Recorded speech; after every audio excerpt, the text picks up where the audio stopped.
dead, baby. They ain't never gonna see you coming.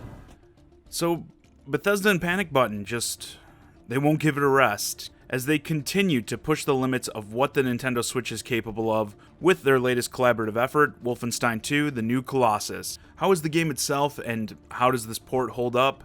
Well, let's talk about it.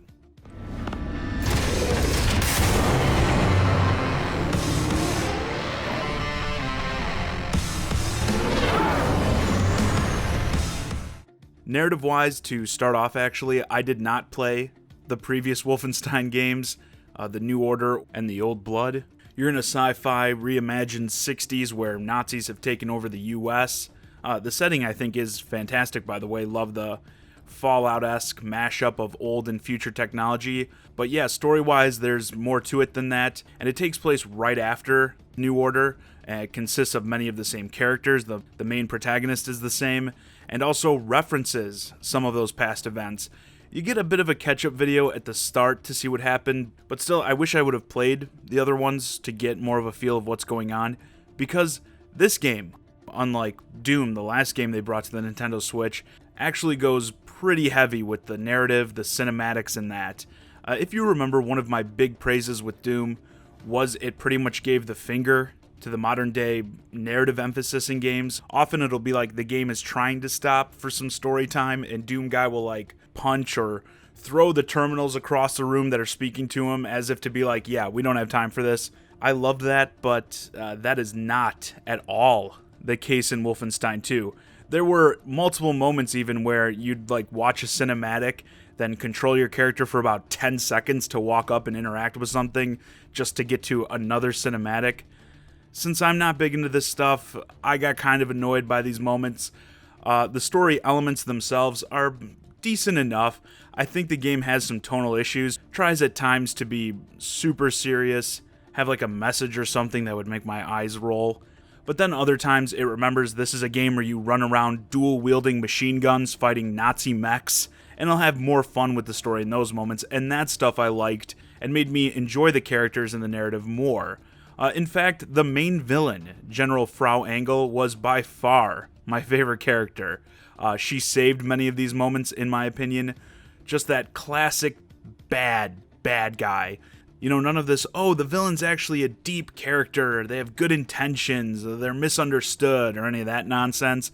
General Engel is downright nasty, she knows it, and she loves it. She revels in it, in fact.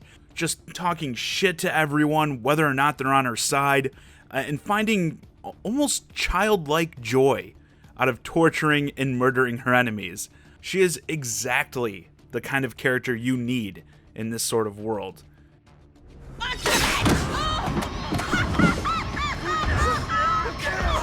Oh no!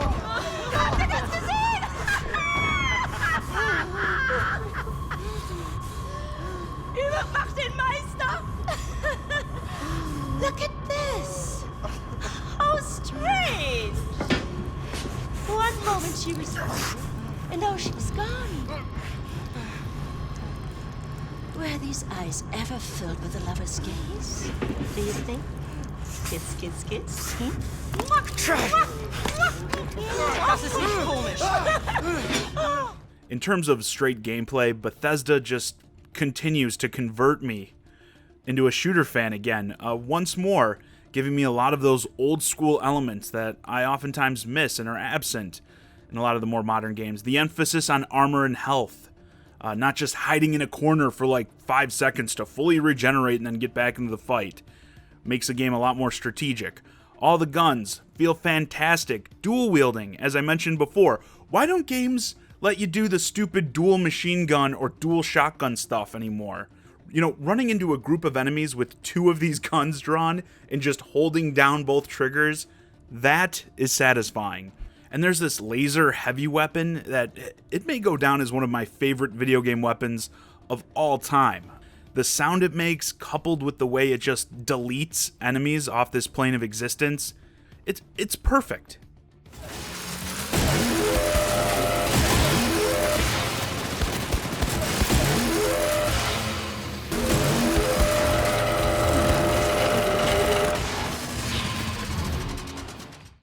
can also upgrade and augment your weapons to make them more powerful, so it has some more of that modern flair. Adding the bigger clips is something I'd highly recommend early on, and you'll need these upgrades because some of these enemies, depending on the difficulty you play on, can be pretty tough, and several of them are certainly meant to be straight just bullet sponges. So while you may think one moment you're just overflowing with ammo, it's like you got bullets falling out of your pockets, after just the next room you could find yourself, searching every inch of the floor for any sort of drop. And in the later parts of the game, these enemies, they do their damnedest to overrun and overwhelm you. But the gunplay is great, the enemies are fun to fight, kills are brutal. Yeah, the cinematics, like I said, it feels to me like it can interrupt the gameplay flow at times. But when that gameplay is in fact flowing, it is a fun time.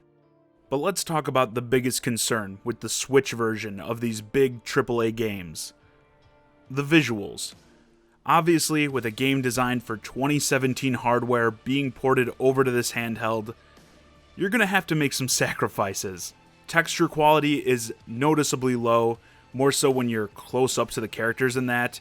I find the texture stuff to not really be that noticeable during the gameplay, the frantic firefights, because there's just too much going on to notice those more fine details. But in the slower moments you will. To me, more so, the overall just blurriness, Vaseline smear sort of effect you get when you downgrade these visuals, I find that to be more noticeable, especially on a big display. I put some time into this game with the system docked to a 65-inch screen, and yeah, that kind of stuff really stood out. And this stuff I felt stood out a bit more in Wolfenstein II than it did in Doom, honestly. However, I feel like the frame rate, even in those more chaotic moments, holds up better in this game than Doom. So again, this is just what I felt from my experience, but I think there might be a little give and take. I don't know if I'd say either of these ports really stands out as far superior. And while yes, people, you're not going to be happy about lower quality visuals, let's not forget the key here is all about having a portable version. So often a game like this comes out and people want to be like, oh, look how much worse this looks compared to the Xbox One X version or the PC version or something laughable like that. Like, no way, I would have never guessed. How does that X version look in portable mode though? Oh, that's right, that doesn't exist. While the Switch is in portable mode with that smaller display, you're probably not going to notice much of these issues. Again, similar to Doom. When using the system as a handheld, I am super impressed with how this game runs. Panic button just can't be stopped, it seems.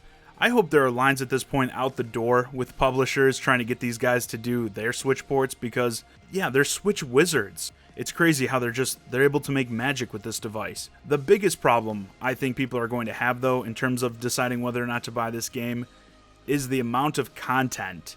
The main game you can probably beat in about 10 to 12 hours or so, again, depending on how much searching around you do and what difficulty you play on.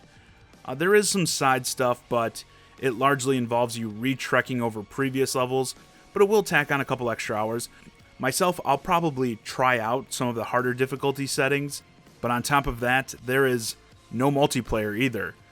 So I feel like in terms of content, this isn't as good of an offering as Doom was. Personally, I also enjoyed Doom better overall, but that's going to have a lot to do with the fact that I don't care as much for the story stuff, and I prefer the hell and demons aesthetic over sci-fi Nazis.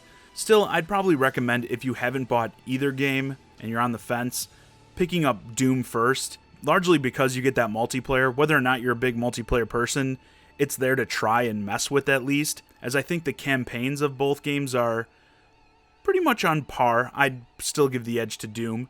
But if you already bought Doom and you love that campaign and have been itching for a similar shooter experience to take on the go, I think Wolfenstein 2 will do quite nicely. But for your average consumer, I would stress that at $60, this may be a bit light on content for you. The stuff you get, like the gameplay you're getting, is solid. Just is that enough for you is going to be the question, I think.